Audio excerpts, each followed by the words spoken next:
Olá, moçadinha do sexto ano, tudo bem com vocês? Mais uma vez aqui com vocês, professor Hernani Freitas, né? O material que nós vamos estudar daqui a pouco foi organizado pelo professor Everton, né? Everton Silveira, e a narração é minha, professor Hernani Freitas. Vamos falar de história. Falar de história é sempre muito importante, né? Falar de história é sempre muito legal, mas nós precisamos compreender esse contexto da história, né? Porque a ideia que as pessoas têm de história é totalmente controvérsia, né? História é coisa antiga, história serve para quê? História serve para entendermos melhor o que nós estamos passando, serve para entender a nossa história, serve para que nós possamos compreender os conhecimentos. E faz parte de uma engrenagem, né? Faz parte das outras matérias. Faz parte de uma engrenagem, faz parte das outras matérias, porque e aí vai englobando todas as matérias. Então, aprender é sempre bom. Bora lá aprender um pouquinho mais de história, né? Então, vou compartilhar com vocês aqui. Deixa eu compartilhar. Opa, é isso aqui mesmo. Vou compartilhar com vocês aqui, né? O nosso tema, nossa aula de hoje. Então, nosso tema, das aula 45 e 46, é a cultura da Idade Média, né? Então, vocês sabem que a Idade Média ela começa quando termina quando termina lá a queda de Roma, quando Roma cai, né, em 1453, e aí nós professores, nós historiadores, tem uma mania de falar que a Idade Média é a Idade das Trevas, mas na Idade Média teve muita cultura, teve muita arte, teve muita coisa que foi englobado, né? A universidade nasce na Idade Média. Então, às vezes, alguns historiadores dizem isso porque a igreja tinha um poder maior nesse período da história, né? A igreja tinha um período maior nesse período da história. Então, as produções culturais e a pintura e a religião. Por que que usava-se muita pintura? Olha para vocês verem aí, né, nas igrejas, as pinturas sacras, aquelas pinturas que você passa horas e horas observando, né? Eu já falei para vocês, aqui em Paços, vocês podem ir lá na Capelinha da Penha, que é muito bonita, que é uma capelinha centenária. Vocês podem ir lá na igreja matriz, que também tem algumas pinturas no teto que são muito bonitas e que vocês podem observar, tá bom? E quem puder conhecer Ouro Preto, Mariana, Diamantina, essas cidades antigas, vai ser muito legal. Então, por que que a Igreja Católica ela começa a utilizar esses elementos, essas pinturas, né, que vocês estão vendo aqui, que vocês estão vendo de fundo também? Por quê? Porque as pessoas, a grande maioria das pessoas lá na Idade Média não sabiam ler e nem escrever, mas as pessoas enxergavam, sabe? As pessoas sabiam observar, né? Sabiam ver. Então, quanto mais colorido o desenho, quanto mais bonito, mais as pessoas iriam compreender, né? Então, para evangelizar, né, para ensinar a fé católica à população, para mostrar para a população aí quando ela era importante, né, para evangelizar, já que elas não podiam ler as Sagradas Escrituras, até porque as pessoas também não tinham acesso à Sagrada Escritura, né? Então, muitas obras de arte foram criadas, foram pintadas, muitos artistas como Michelangelo, Rafael, Donatello e muitos outros, Rafael de Sanzio, né, foram aparecendo. Então, pinturas, esculturas, afrescos, né? O Papa Gregório chegou a dizer no século VI que a pintura sacra com temas religiosos servia ao propósito de levar a palavra de Deus aos analfabetos, aqueles que não tiveram a oportunidade de ler ou de escrever, né? Então, as pinturas, os vitrais, né? Aqueles vidros coloridos, aqueles desenhos, os murais, aquelas pinturas feitas até com azulejo, né? E aí é uma grande importância.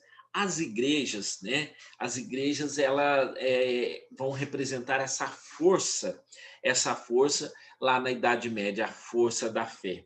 Então, para representar o poder de Deus, para representar o poder, a força da igreja, então eram erguidas catedrais monumentais, né, igual vocês estão vendo aí no fundo, catedrais enormes, com vários desenhos, vários afrescos, várias pinturas, e vocês vão observar que as torres, né, coisas grandiosas, né? Por exemplo, vocês já conhecem aí, quem não conhece já viu na televisão a Basílica de Aparecida, né? A Basílica de Aparecida é enorme, é monumental, é muito grande. Lá cabe mais de 30 mil pessoas, não acredito, 35 mil pessoas lá dentro, né? Então é muita gente. Então, nesse momento aí da Idade Média, os principais estilos arquitetônicos dessas igrejas é o estilo românico, ligado a Roma, né? Aquelas coisas que tinham Roma, tudo trabalhado, toda bonita, e o gótico. O gótico é um pouco assim mais sereno, mais tranquilo, um pouco mais assombroso, né? Então, o estilo romântico, ele tinha assim, traços simples, que se destacavam, a porta frontal, as janelas estreitas, que permitiam a entrada de pouca luz, né? Era assim, mais aconchegante, os arcos redondos, em forma de semicírculo, e havia imagem de santos nos espaços nas laterais e relíquias no altar, né?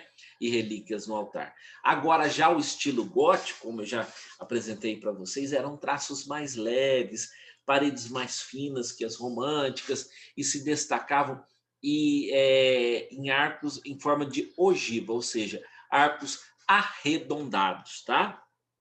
E pilares para sustentar o teto. Vocês estão vendo aqui de fundo, aqui, ó, pilares para sustentar o teto e os terraços, as janelas vitrais coloridos, né?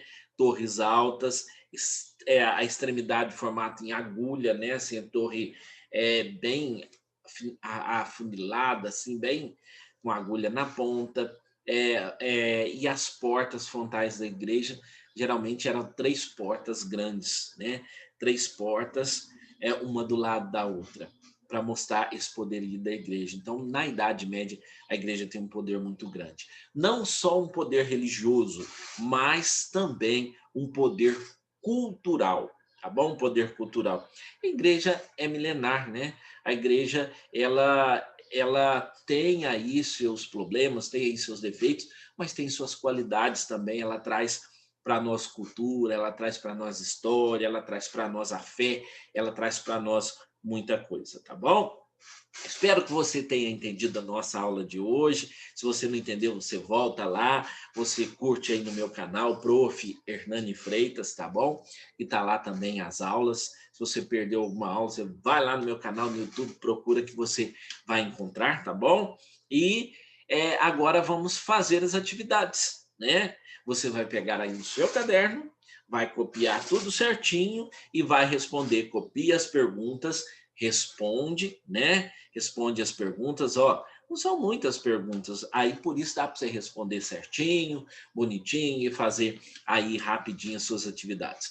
Não esqueça de entrar em contato com seu professor, não deixe seu professor sozinho, mantém contato, fala, oi professor, tudo bem? Olá professor, como que vai? E por aí vai, viu?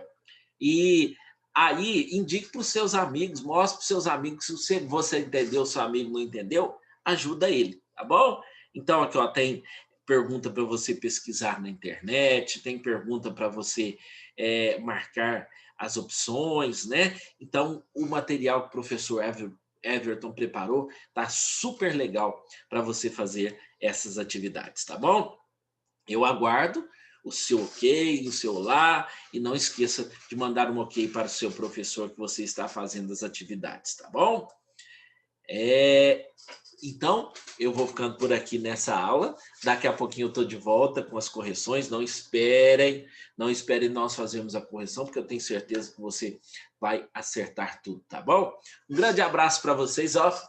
Um abraço apertado e nós voltamos daqui a pouco com a nossa próxima aula. Tchau, tchau.